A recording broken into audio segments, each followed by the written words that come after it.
So what's up, kamusta? Ayos pa tayo dyan. So nandito tayo ngayon sa may Mitsukushi Dakila branch para sa update natin. Baka mayroong naghahanap sa inyo ng ganitong motorcycle. Ito nga pala yung Euromotor Step by Step 110. So umpisa na natin yung walk around at kung sulit nga ba ngayong 2024 itong motorcycle na to. Ayos na ayos yan.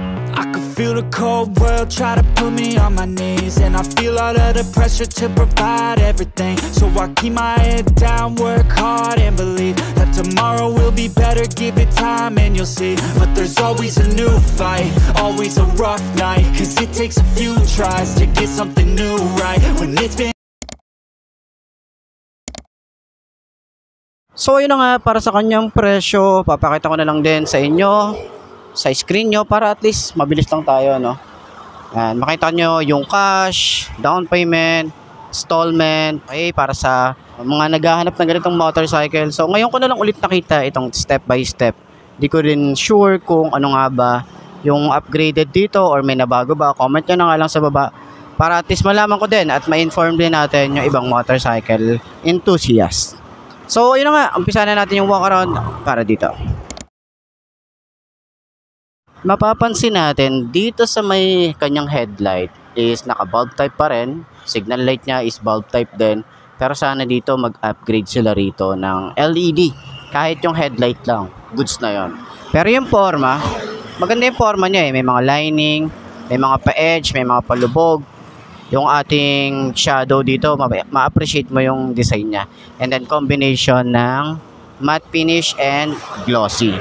So dito sa front, kita natin yung kulay red and then combination ng black. Yan, maganda yung design din ito. May pagka-wave type din talaga yung datingan niya.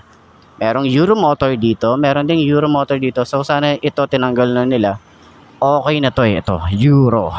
Panis. Tapos ginawa nila emblem, 'di ba? And then ma-appreciate natin dito yung decals na meron siya. Napaka-minimalist lang. Hindi siya masakit sa mata. Meron decals din dito sa side.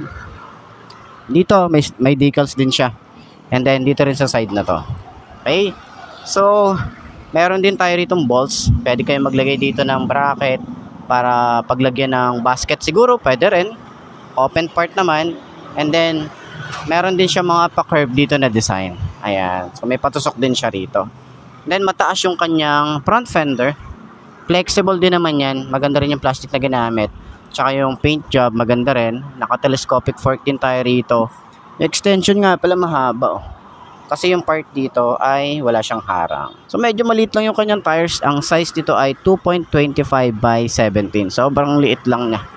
Tapos yung design ng tires, siguro ito papalitan ko to. Mas gusto ko yung medyo maganda-gandang tires para dito. Naka-drum brake, naka-wide spoke. So sana maglabas yun sila rito ng naka-disc brake kahit yung harap. Yun lang. Naka-air cooled pa rin naman tayo rito. Euro 3 na rin to. And then yung design dito. Sa side dito. Maganda rin eh. Then open part naman to. Ayan. Para sa pagkalikot natin ng carb. Pwede natin i-adjust dyan. And meron tayong open part din dito. Tapos napansin natin, combination din to ng glossy and matte finish na black. Ignition. Sobrang simple lang. Pati yung susi, simple lang din. And then meron din tayo rito yung side pocket. Siguro kasya dito yung cellphone. Barya pwede. Tapos meron din tayo USB charging port dito para sa mahabang biyahe. Naka-upright position para sa kanya handlebar. And analog type pa rin naman yung panel gauge niya. Ayan. Speedometer, odometer, fuel gauge. And then signal light. Gear indicator dito sa taas. Tapos may Euromotor na logo. Naka-high beam. Neutral, signal light, ayan, ano pa to? May nandito, hindi ko makita to kung ano to. Tapos, yung mga switches, okay naman siya, maganda rin ang mga switches na ginagamit nila Euromotor. Ayan, meron tayo rito, park light, headlight, electric starter, levers, malapad to. Tapos makakapit din yung ating grip dito. Tapos, sobrang babaw and then, responsive din. So, wala rin tong clutch, no? Wala silang nilabas na declutch na to. Pero meron tayo rito high and low, busina, signal light, and then choke. Ayan. Sa upuan, maganda rin yung upuan. Makapal, malambot. Pati dito sa ating OBR.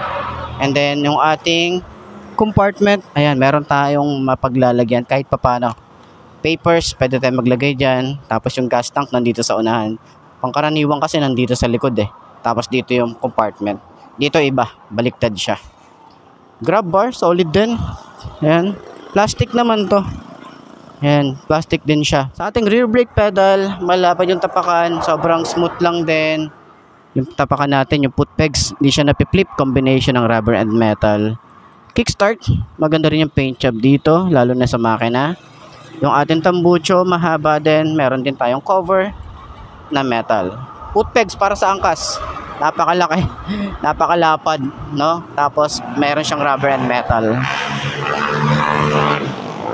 Yung ating swing arm, maganda rin. Medyo manipis nga lang. Tapos, yung ating dual shock dito, hindi siya adjustable. Drum brake tayo rito sa likod. Naka-wide spoke din. Ang size naman dito is 2.5 by 17. Dito sa likod, maganda yung tires eh. Diba? Maganda yung itsura ng tires niya. Taillight, meron tayo ritong bulb type and then yung kanya signal light. So, kagandahan din kasi dito, hindi na naka-usli yung mga signal light natin dito. Isang assembly na lang yun dito. Diba? So, may reflector yun sa ibaba. Tapos dito rin, meron din siyang reflector para pag may mga nasa likod natin, alam na kahit hindi siya naka-on, makikita yan. So, malapad din yung ating rear fender. Ayan, lagayan ng plate. Dito naman sa side, bukasan ng ating upuan. Meron din tayong chain cover. At yung ating size dito, size bracket ay 3060. Naka-dual head shifter din tayo rito. At meron tayo ritong rubber and metal na combination. Dito malapad oh. Maganda rin yung shifter niya. Tapos yung kanyang tapakan, malapad din. Side stand.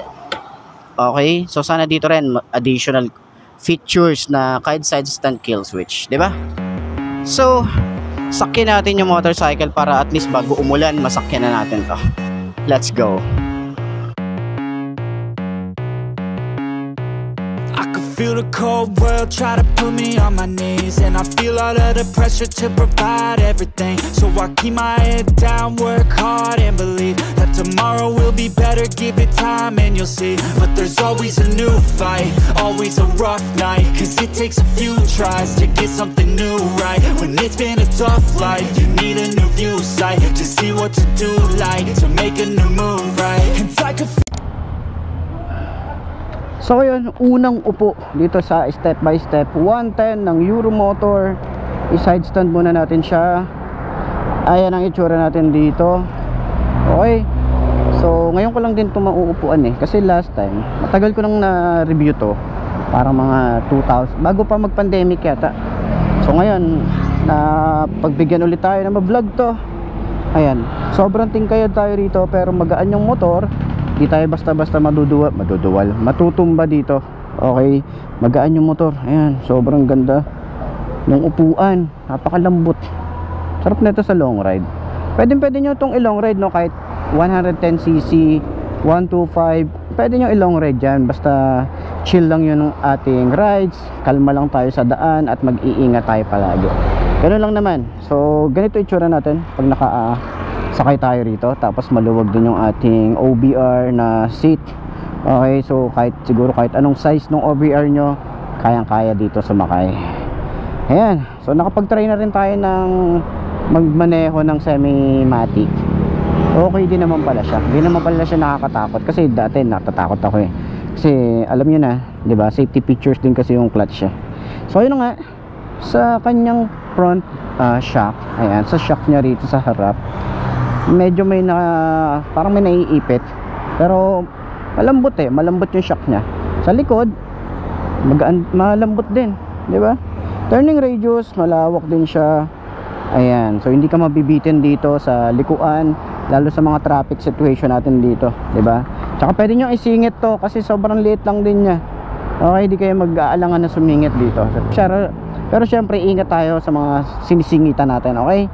So ayun na nga, para dun sa lahat ng mga gustong kumuha ng ganitong motorcycle, puntahan nyo na lang sa pinakamalapit na Mitsukushi branch dyan sa lugar nyo, or kontakan nyo yung number dito sa may Dakila branch para sa mga inquiries nyo.